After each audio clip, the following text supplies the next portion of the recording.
The old mansion had stood at the top of the cliff for decades, its once grand facade now a mere shadow of its former self. Legends whispered of voices echoing through the halls at night, chilling any who dared come too close. Sarah, a curious history student, had always been drawn to such tales. When she inherited the mansion from a distant relative she'd never known, she saw it as an opportunity to uncover its secrets and perhaps debunk the ghostly legends.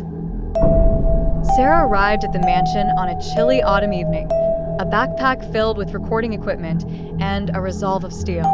The air was dense with the scent of decaying wood and something oddly metallic. As she pushed open the creaky front door, a shiver ran down her spine, though she dismissed it as excitement. The grand foyer was covered in a thick layer of dust, with broken furniture strewn about like the aftermath of some long-forgotten disaster.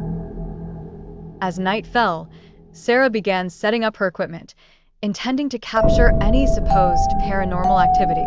Hours passed with little more than the house settling and the occasional hoot of an owl. Just as she was about to call it a night, a faint whisper cut through the silence. Startled, Sarah checked her equipment, but found nothing out of the ordinary. She shrugged it off, attributing it to the wind. But then she heard it again, clearer this time, a voice barely louder than a breath, echoing from the hallway.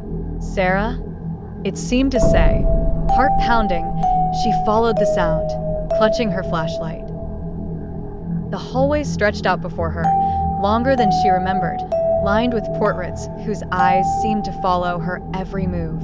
The whispers grew louder, more insistent, leading her to a door at the far end. With a trembling hand, she turned the knob and stepped into a small, dimly lit room. The walls were lined with mirrors, each reflecting a distorted version of herself. In the center of the room stood a single, antique chair.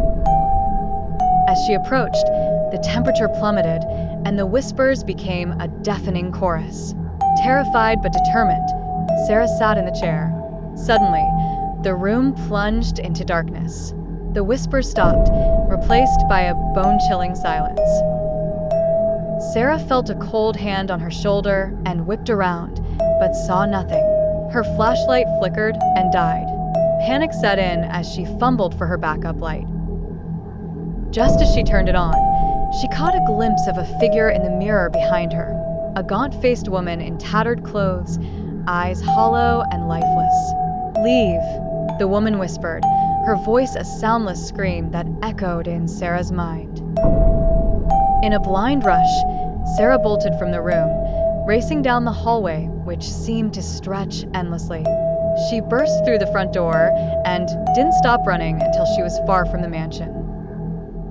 Days later, when she reviewed her recordings, Sarah's blood ran cold.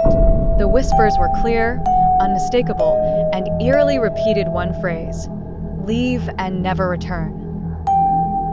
Sarah never went back to the mansion. She abandoned her studies in supernatural history and moved to a bustling city far from any old houses. But sometimes, in the dead of night, she swore she could still hear those echoes in the dark.